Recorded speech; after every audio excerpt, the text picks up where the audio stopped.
Há pessoas que fazem parte de religiões formais e que vêm aqui e entram em contato conosco e fazem certas perguntas. Como hoje temos aqui duas.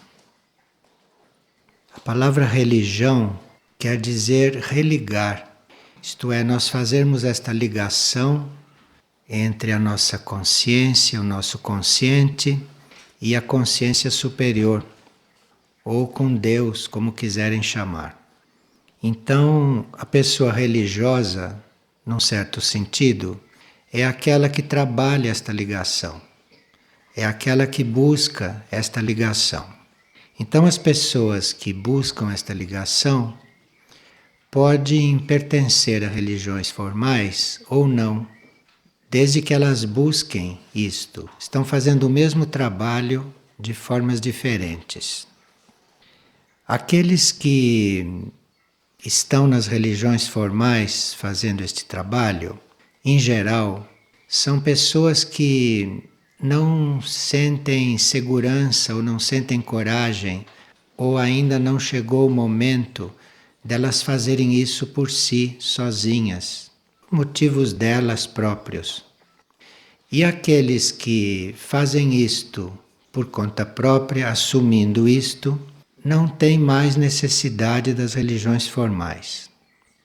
Nas religiões formais, por a pessoa não ter ainda essa disposição de caminhar sozinha, ou não ter ainda esta possibilidade de se organizar para isto, então as religiões formais apresentam regras, apresentam mandamentos, apresentam uma disciplina formal para a pessoa adotar, porque assim ela caminha com mais segurança, sem tanta dispersão, sem incorrer em certas coisas que ela incorreria por não conhecer certas leis.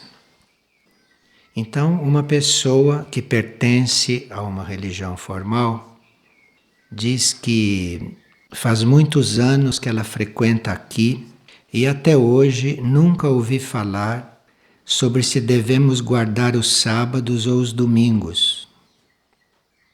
E as pessoas de fora me perguntam se aqui se guarda os sábados. E eu nunca sei o que responder. Mas noto que aqui em Figueira os trabalhos são contínuos. Poderia ter um esclarecimento? Então, essas religiões formais que guardam o sábado ou que guardam o domingo, elas propõem que as pessoas naqueles dias estejam se lembrando mais de Deus, estejam mais disponíveis para o plano evolutivo, estejam mais a serviço de Deus, enfim, ou que se recolham para fazer esta reflexão. Então, como as pessoas em geral são muito ocupadas com coisas práticas, com coisas externas, são muito envolvidas emocionalmente com as coisas, são muito envolvidas mentalmente, às vezes se esquecem da única coisa necessária, que é a gente estar concentrado no próprio ser interior, na própria alma, no próprio espírito e pensando em Deus. Isto é a única coisa necessária, todo o resto é secundário. Mas as pessoas esquecem desta única coisa necessária e se ocupam muito avidamente de tudo aquilo que é secundário. Então, como os fundadores destas religiões sabiam dessa característica humana, então já nessas religiões introduziram um dia para que a pessoa ficasse só à disposição de pensar em Deus. Nós não fazemos isto aqui porque a proposta aqui é que a gente esteja sempre coligado com isto. Então, não há um dia especial na semana para nós estarmos guardando. A proposta é que a gente fique em vigília sempre e que o estado de vigília não nos impeça de fazer as coisas práticas e que as coisas práticas não nos distraia do estado de vigília. Então nós fazemos o mesmo trabalho, só que é uma forma diferente. Aqui nós propomos isto o dia inteiro, a noite inteira, sempre. E esta proposta cria uma forma pensamento, cria uma energia, cria uma aura.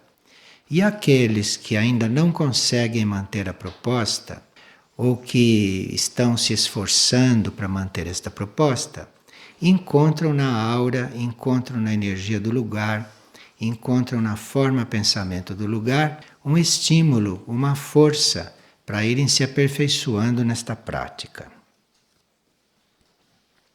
Uma outra pessoa, também ligada a essas religiões formais, diz que na vida monástica, aqui, foi escolhida a vida grupal. Mas onde fica o mandamento que diz honrar pai e mãe? Como podemos conciliar estas duas coisas?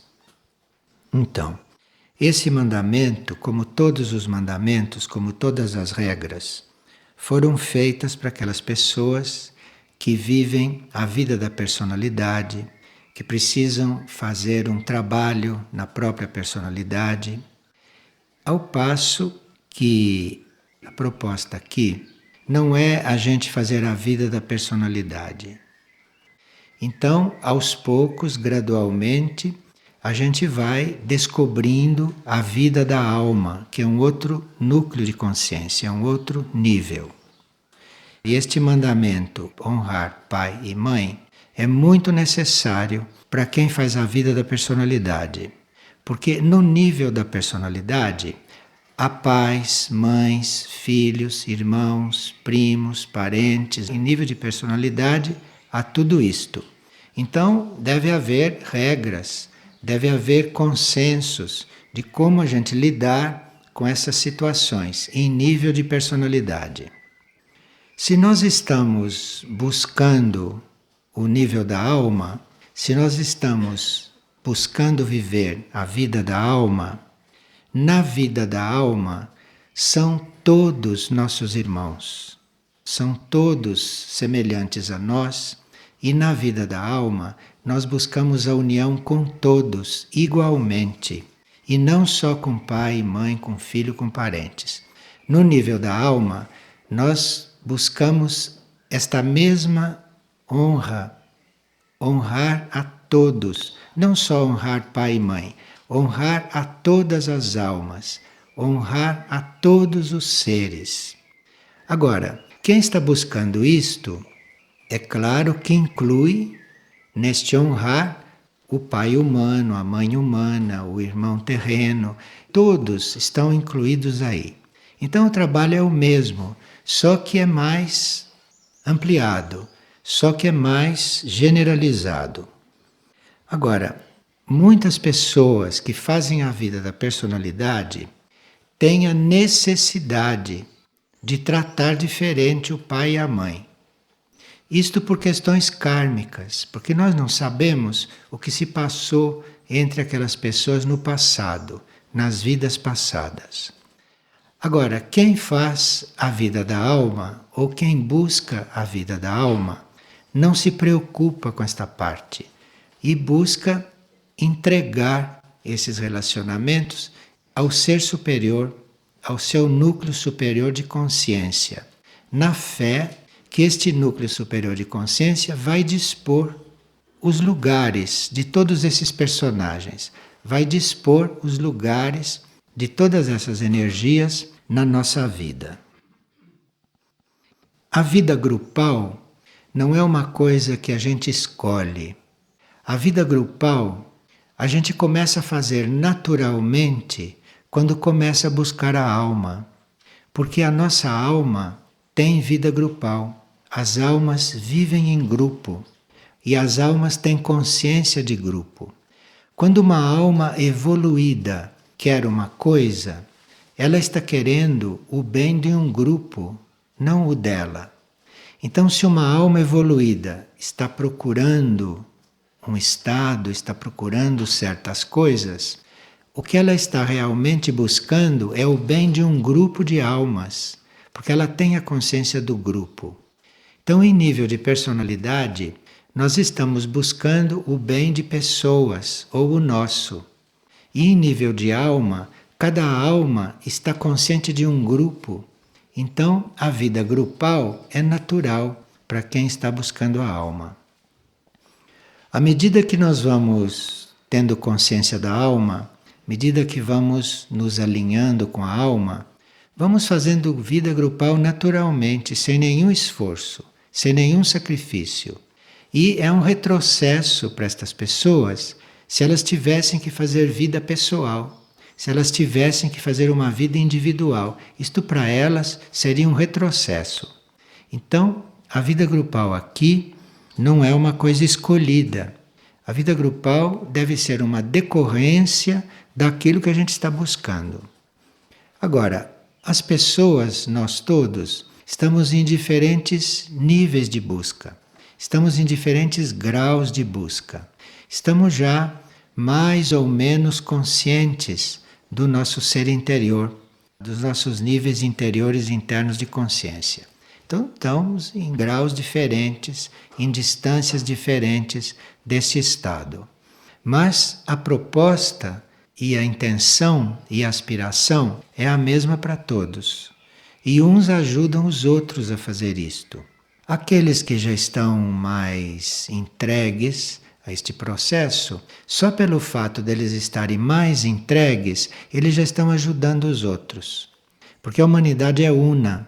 Na realidade, nós somos um ser só.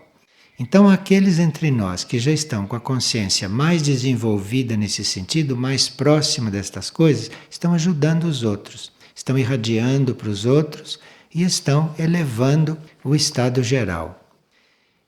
Ter a consciência de que se está vivendo em grupo é muito importante também porque nós começamos a cuidar de nós pensando no grupo. Porque sabendo que é um grupo, sabendo que é uma coisa só, nós vamos lidar conosco de uma forma mais cuidadosa, pensando nos outros, pensando no outro. Então isso é uma ajuda para certas pessoas, estar em grupo. E para outras é uma ajuda também, porque a força do grupo as ajuda a fazer aquilo que elas decidiram fazer. As ajudam a seguir o caminho que elas optaram. Então, honrar pai e mãe está implícito em tudo isto. Só que não é só honrar pai e mãe, é honrar a tudo e a todos. Está implícito. A gente vai englobando as coisas separadas à medida que vai caminhando. E uma pessoa sonhou que estava em um núcleo em construção e um bando de cavalos começou a atacá-la. E ela se refugiou atrás de uma porta de cristal. E ela quer saber o que isto quer dizer. Entre o nível emocional e o nível mental, há uma grande diferença. São dois níveis diferentes de consciência. E esta porta de cristal, no sonho, está simbolizando o limite entre um nível e outro. Como o nível emocional é mais denso, para entrar ali, simbolicamente, teria uma porta dessas bem concretas. Para entrar no nível mental, que é mais sutil, a porta não é densa, a porta é de cristal. Então, esta porta de cristal, atrás da qual ela se escondeu, ali os cavalos não entravam. Isto é, esses cavalos que atacavam eram forças emocionais. Mas como ela passou para o nível mental, ela ficou protegida por esta porta de cristal. Isto é, o limite entre um estado e outro. Não é que no nível mental nós não sejamos atacados por forças. Somos sim. Mas os ataques das forças contrárias no nível mental são mais sutis. Então, quando esta pessoa, agora que ela está atrás da porta de cristal, tiver um sonho que ela está atacada por forças, Lá no mental, ela não vai ser atacada por cavalos, porque os cavalos representam um estado mais material. Então, os cavalos são símbolo do que nos atacam no nível emocional. Mas lá no nível mental, ela vai ser atacada, talvez por formas mais sutis. Então, ela vai continuar trabalhando num outro nível, de uma outra forma. Agora, este símbolo que está aqui, que os cavalos atacam como símbolo de forças emocionais, isto não pode ser generalizado, porque os cavalos são símbolos de outras coisas também. Esses símbolos são muito amplos e ricos. No mesmo símbolo, nós podemos ter várias leituras. Então, aqui, os cavalos simbolizam forças emocionais atacando. Mas em outros sonhos, em outras experiências, os cavalos podem estar significando outras coisas. Como em geral, cavalos brancos, muito bem disciplinados, muito bem alinhados, podem estar significando personalidades já muito trabalhadas, personalidades muito alinhadas. Então o cavalo pode ter outros valores no mundo dos nossos símbolos. E outras coisas também que os cavalos podem estar representando, dependendo daquilo que o nosso eu interno quer dizer. Uma pessoa entrou em contato com um livro chamado Curar é Simples. E ali encontrou referências à cura cósmica e à magia. E está perguntando se nós podemos ampliar um pouco este assunto. Quando nós encontramos conscientemente, quando nós mergulhamos na nossa própria essência interna, nós passamos a viver em cura. Porque a cura, no sentido amplo, no sentido verdadeiro, a cura não é só cura de doenças. Cura de doenças é outro plano, é outro nível. A cura espiritual, a cura interna, a cura cósmica, é você estar bem consciente na sua própria essência. Aí você está curado. Isto é, aí você não está mais dividido, você não está mais separado, você está curado, você está com tudo resolvido. Isto é o que diz curar é simples. É simples porque não depende de médico, não depende de nada. Depende de você estar lá realmente na sua essência interna, lá no seu centro, isto é, ali você está inteiro. Então, a cura é esse ajuste, é essa harmonização entre a matéria externa, entre a nossa consciência externa e a interna, e o ser. Isto é que é cura. E como a nossa parte externa é mais material, é mais mental, é mais emocional, então é mais densa, este ajuste desta realidade externa à interna é isso que é o processo de cura. Agora, a magia não tem muito a ver com isto. A magia é uma ciência que permite que o homem se comunique com potências, com forças supranaturais, com forças além da situação humana dele. E esta ciência da magia, além de permitir a comunicação do homem com estas forças superiores, com estas forças supranaturais, nem sempre são superiores, não são forças naturais com as quais a gente aprende a lidar. Como também a essa ciência concede ao homem, ensina o homem a forma de dirigir, a forma de conduzir estas forças. E isto é uma faca de dois gumes, porque se a pessoa está preparada para esta ciência de dominar estas forças, de controlar estas forças, de chegar a estas forças não naturais, Se a pessoa está preparada para isto, então ele se torna um mago que pode colaborar no processo evolutivo, na obra de Deus. Mas isto é uma faca de dois gumes, porque nem sempre as pessoas que aprendem esta ciência se colocam abaixo de Deus. E nem sempre estas pessoas que aprendem esta ciência usam esses conhecimentos de uma forma altruísta, de uma forma desinteressada e só pensando na evolução. Mas muitos que aprendem esta ciência, ou que são aprendizes desta ciência, são tentados a usar esses poderes, essas possibilidades, em proveito próprio, em benefício próprio, e muitas vezes até visando coisas materiais. Então, isto é uma faca de dois gumes, isto é um assunto muito delicado. Entre aqueles que aprenderam a fazer magia, a controlar, a dirigir, a lidar com estas forças, existem aqueles que fazem um uso disto sem pensar em si, dentro de um plano evolutivo e a serviço de um plano evolutivo. Esses que fazem isto são chamados de magos brancos.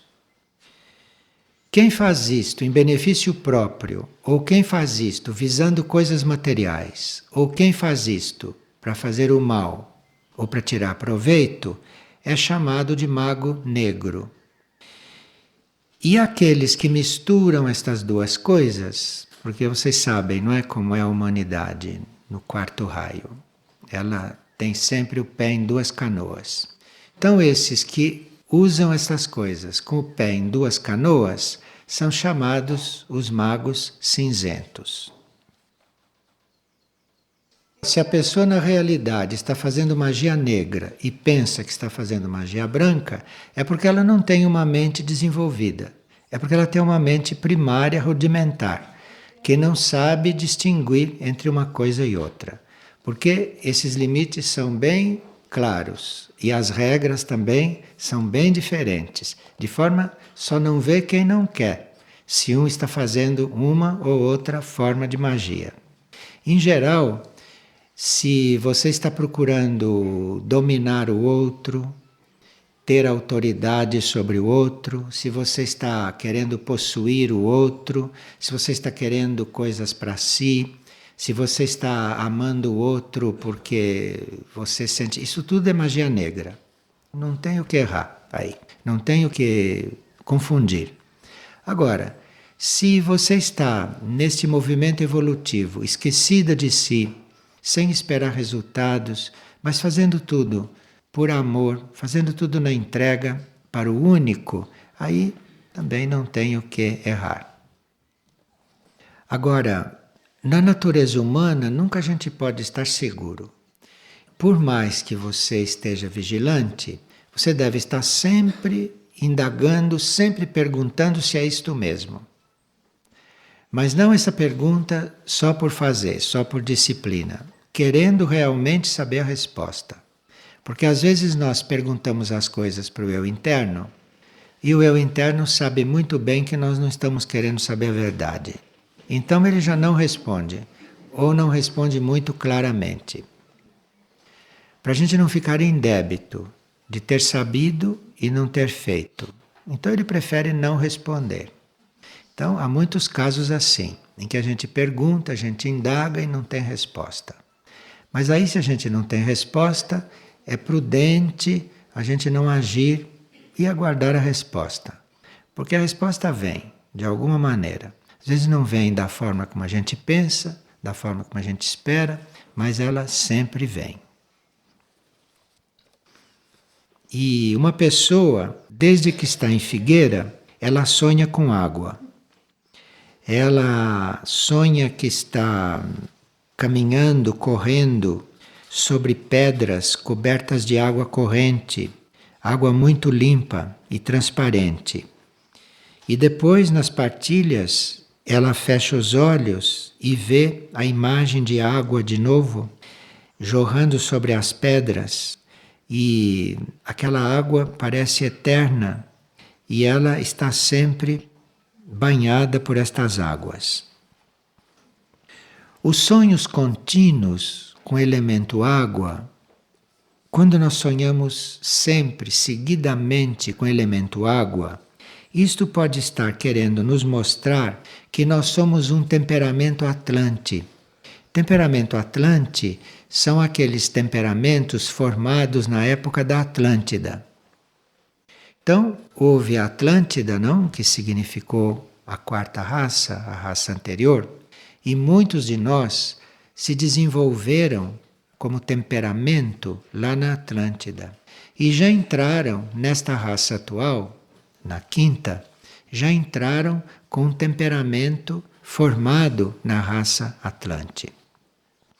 Então esses que formaram o seu temperamento na raça Atlante são muito ligados à água aqui. Tem o elemento água para eles como coisa muito importante, porque o temperamento Atlante, que é emocional, corresponde ao elemento água no plano astral. Então, são pessoas muito ligadas à água. E nós todos usamos a água. Usamos a água, mas terminamos de usar a água e passamos para um outro elemento. Passamos para o fogo, passamos para o ar, passamos para o éter, passamos para a terra. Lidamos com os elementos que temos que lidar. Porque esses elementos são 5 e nós lidamos com todos eles. Às vezes até com mais de um junto. E essas pessoas que têm uma ligação com um determinado elemento, como esta que tem uma ligação com o elemento água, deve procurar desenvolver a mente, refletir sobre temas espirituais, sobre temas elevados, para que ela comece a fazer relação, tanto quanto ela tem com a água, com os outros elementos, com o elemento fogo, com o elemento ar, com o elemento éter. Então, ela aplicando a mente em assuntos novos para ela, ou aplicando a mente em assuntos desconhecidos para ela, ela vai começar a ligação com os outros elementos. Com a Terra nós não precisamos procurar ligação, porque a nossa ligação com a Terra já é natural. Com a água também é uma ligação já feita para aqueles que desenvolveram o temperamento na Atlântida. Agora, nesta raça, nós teríamos que desenvolver a nossa relação com o fogo, por exemplo, ou com o ar, ou com o éter. Já ímos adiantando as coisas, porque esta raça, a quinta, é uma raça que tem muita possibilidade de síntese. Então, nesta raça atual, nós podemos lidar com o elemento terra, lidar com o elemento água, desenvolver o elemento fogo, que é o desta raça, e já podemos ir entrando no elemento ar, que vai ser de um nível futuro, ou o elemento éter, que vai ser de um nível ainda mais além. Mas nesta quinta raça, nós temos a possibilidade de ir sintetizando isto tudo e de ir trabalhando isto tudo. Agora, aqueles que têm o elemento água muito presente, muito desenvolvido, ainda do período Atlante, esses dispõem, se quiserem usar, de muita maleabilidade e de muita flexibilidade. Depende de como usam este elemento água. A adaptabilidade em quem tem a água muito desenvolvida, em quem tem esse temperamento muito desenvolvido, é muito simples de conseguir. Então, em vez de nós ficarmos dentro do elemento água, envolvidos emocionalmente, nós podemos usar este elemento para nos tornarmos maleáveis. E assim já irmos adiantando o nosso processo para quando chegarmos a trabalhar com o elemento ar, já estarmos mais preparados. Então a água, o temperamento, água, esta relação com este elemento, nos ajuda muito na purificação, por exemplo. Nos ajuda a purificar, dependendo de como nós vivemos a vida neste elemento. Ou este elemento pode, ao nos purificar, nos tornar flexível, maleável e adaptável. Então, o temperamento Atlante tem esta possibilidade de ser maleável, de ser adaptável, às vezes muito antes de um que está desenvolvendo um temperamento mental, por exemplo, que aí pode estar rígido, pode estar crítico, não flexível. Isto é muito bom a gente ter presente para a gente lidar com esses elementos e não achar que já resolveu tudo, que nós não somos mais atlantes. Como não? Você já trabalhou a flexibilidade? Você já trabalhou a maleabilidade? Agora aqui, uma outra pessoa sonhou que estava dentro de um rio verde, que não era transparente. Ela mergulhava, ia cada vez mais fundo nesta água verde, e quando ela acordou, se sentiu muito bem e que tinha passado por um processo muito positivo. Nestes casos, a água que não é transparente significa que a experiência foi mais profunda, não que a água é suja. Então, a pessoa que sonhou que estava lavando os pés, a água era limpa, a água era cristalina, então ela estava passando por uma purificação etérica, ou física, ou emocional. Se um outro sonha que está numa água que não é transparente, uma água inclusive verde, escura, este está numa experiência mais profunda com a purificação. Esse está passando por uma purificação em um nível mais profundo. E uma pessoa está perguntando o que quer dizer a frase "a paciência é a joia da coroa", porque a paciência testemunha a aproximação do infinito. A pessoa leu isto no yoga, no Agni Yoga. O que é chamado de coroa são as qualidades que o indivíduo vai desenvolvendo. À medida que ele vai desenvolvendo certas qualidades e vivendo aquelas qualidades, é como se aquilo fosse formando uma coroa. E o yoga diz que a paciência é a joia desta coroa, porque ela testemunha a aproximação do infinito. Isto é, nós podemos ter muitas qualidades, mas essas qualidades, elas dizem respeito a certos níveis de consciência. A paciência pertence a um dos níveis mais elevados. A paciência corresponde ao nosso contato com o infinito. E nós só podemos ter realmente uma paciência desenvolvida à medida que fazemos contato com o infinito, à medida que vamos nos sentindo no infinito. É só ali que a gente vai receber paciência. Quer dizer, é uma palavra muito inadequada, porque chamar o infinito de paciente é colocar o infinito num plano muito baixo. Mas é isto que quer dizer. Então, esta paciência a gente não deve pretender adquirir aqui na Terra. A paciência não está nos corpos. Os corpos não têm paciência e a Terra não é um planeta onde esta qualidade seja tão importante quanto outras. A paciência, isto que a gente entende por paciência, é uma qualidade do infinito. E vocês veem que o infinito espera eternamente que a gente resolva fazer as coisas, que a gente se desenvolva, que a gente queira. O infinito está aí. O infinito não se altera. Nós podemos fazer o que quisermos, podemos agir como quisermos, que temos o livre-arbítrio. Isto não fere o infinito. O nosso livre-arbítrio não atinge o infinito. O infinito é isto, imutável. E a paciência pertence a isto. A paciência pertence a este nível. Principalmente quando se trabalha a consciência, nós precisamos desta qualidade infinita. Porque a consciência não vai depressa. A consciência é perfeita no seu funcionamento, na sua natureza, e a consciência segue o ritmo correto. Então, o desenvolvimento da nossa consciência vai no ritmo correto para nós. Não adianta ser impaciente quando você está fazendo a sua busca, porque a consciência não vai mais depressa só porque você está querendo.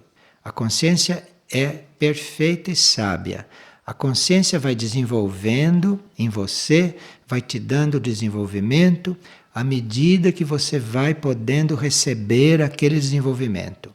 À medida que você vai estando em condições de usar aquele desenvolvimento e de ser desenvolvido. Porque há muitos seres que não devem ser muito desenvolvidos ainda. Porque com certas tendências que eles têm, se eles fossem desenvolvidos em consciência, eles ficariam muito mais responsabilizados pelo que fazem. Então vocês veem que quase todo mundo come carne. Imagine se essas pessoas tivessem a consciência desenvolvida. Como elas se veriam? Então não pode mesmo desenvolver mais que um tanto, porque senão a pessoa depois fica incompatível com uma série de coisas com as quais ela ainda tem que lidar.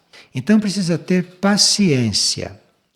E aqueles que vão desenvolvendo a consciência devem ir ficando cada vez mais pacientes, porque senão na realidade não estão desenvolvendo não. Estão criando coisas mentais a respeito do desenvolvimento, mas não estão desenvolvendo, porque se é desenvolvido, é paciente. E se está desenvolvendo, está se tornando paciente. E paciente não quer dizer tolerante, quer dizer estar nesse ritmo do infinito que inclui tudo. O infinito não tem pressa nenhuma e não é impaciente, porque ele inclui tudo. E para o infinito tanto faz que você leve mais ou menos tempo para fazer as coisas, porque esta história de tempo quer dizer que você está aqui com a consciência focalizada em um nível do infinito que é dos mais densos. Então o infinito, por ser ele, não tem pressa. E se a gente olha para o infinito, se a gente aspira ao infinito, se a gente imagina o infinito, a gente vai ficando paciente, porque é uma das primeiras qualidades que ele vai nos passando. Então não pretenda ficar paciente ficando aqui em atrito com detalhes. E também não espere que os detalhes sejam como você quer para você ficar paciente. Se você quer ficar paciente, você focalize o infinito.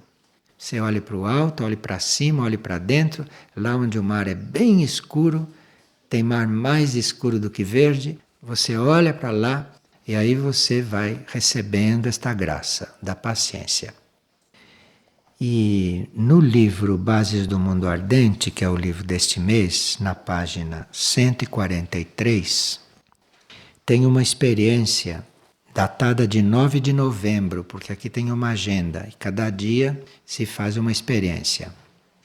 E eu vou ler isto que acho que vai ser bom para nós todos.